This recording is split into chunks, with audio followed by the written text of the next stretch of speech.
여기에서 정부는 국민의료비 부담을 줄일 목적으로 건강증진형 보험상품이 필요하다고 강변을 하고 있습니다. 이것은 결론적으로 한마디로 말씀드리면 거짓말을 앞세워서 국민을 기만하고 영리를 목적으로 한 민간보험회사의 배를 불리고자 하는 정부의 작태라고 저희들은 생각합니다. 이 건강증진형 보험상품이라는 것은 실은 지난 이명박근혜 정부의 대표적인 적폐라고 할 수 있는 건강관리 서비스의 민영화 시도 조치에 이름만 바꿔 붙인 것일 뿐 내용은 하나도 다를 게 없습니다. 건강관리 서비스라고 하는 것은 결국 질병의 예방과 재활에 해당되는 사항으로 진찰, 검사, 수술, 처치 등과 함께 국민건강보험법에도 너무나도 명백히 명시되어 있는 공적 건강보험의 영역입니다. 정말 정부가 국민의료비 부담을 줄일 목적이라면 이미 20조가 넘게 흑자를 쌓아놓고 있으면서도 보장률은 60%밖에 안 되고 있는 건강보험의 보장성을 넓히면 됩니다. 그런데 왜 정부는 거짓말까지 하면서 민간의료보험회사의 돈벌이에 역선을 들고 나서는지 모르겠습니다. 건강보험 하나로 의료비 걱정 없는 나라를 만들겠다는 것이 문재인 대통령의 공약이었습니다. 얼마 전에 문재인 케어라는 것을 발표를 했는데 명칭만 그럴듯할 뿐 내용 실속이 많이 부족하다는 것을 저희들 봤는데 하는 작태가 이런 식으로 나올 줄 몰랐습니다. 민간보험회사들은 건강보험의 보장성 한계를 꿰뚫고 들어와서 국민의 호주머니와 건강보험 재정을 곶감 빼먹듯 짭짤한 이득을 이미 취하고 있는 것이 현실입니다. 그런데 여기에 정부가 나서서 보험 상품까지 설계해가지고 국민에 만들어 주어서 국민의 호주머니를 안 그래도 부족한 국민의 호주머니를 더 털어서 돈벌이를 해주겠다고 하니까 저희들은 기가 막힐 뿐입니다.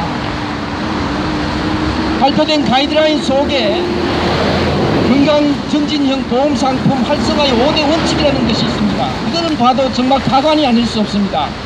보험계약자가 지속적인 건강관리 노력에 따라 보험사고 위험이 감소하면 그 위험 감소의 혜택은 계약자에게 충분히 환급하도록 하겠다. 이런 조항이 있습니다. 이거는 이미 영리를 목적으로 하는 민간보험회사가 개인의 건강관리 노력, 이걸 다시 말하면 개인의 생활습관 정보나 질병 혹은 의료 정보를 이미 수집, 분석, 통제하겠다는 것을 너무나 당연하게 전제하고 있습니다. 이게 얼마나 위험한 일인지 알만한 사람은 다 알 것입니다. 영리를 목적으로 하는 민간보험회사가 나와 우리 집안의 모든 사람들이 내밀한 건강정보를 체계적으로, 그것도 지속적으로 너무나 당연하게 수집 관리하고 통제하겠다는 것이 이게 말이나 됩니까?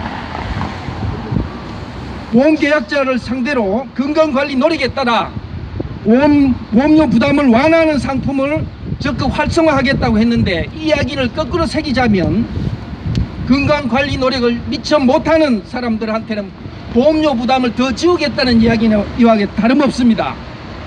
결국 저임금 장시간 노동으로 인해 입에 불칠하게 바쁜 도시 서민, 특히 비정규직 노동자들에게는 건강관리 노력이 상대적으로 부족할 수밖에 없습니다.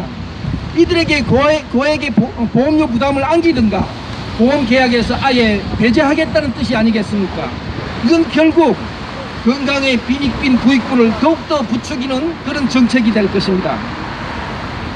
뿐만 아니라 영리를 목적으로 하는 민간보험회사가 환자의 진료 내역을 세밀히 들여다보면서 의료기관과 짬짬이를 하게 된다면 결국 이것은 미국식 의료제도로 가는 길이 될 것입니다. 미국식 의료제도를 가면 의료비의 폭등이 일어날 것은 너무나도 명확한 일입니다.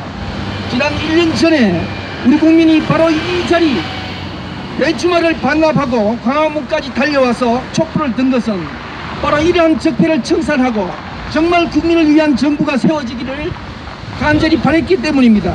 그런데 국민의 촛불의 이름으로 당선된 문재인 정부가 이런 지난 정부의 적폐를 청산하기는커녕 적폐의 이름으로 이름만 바꿔 개선하려고 하는 것인지 모르겠습니다.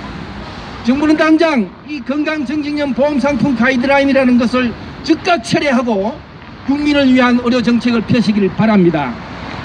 이상입니다.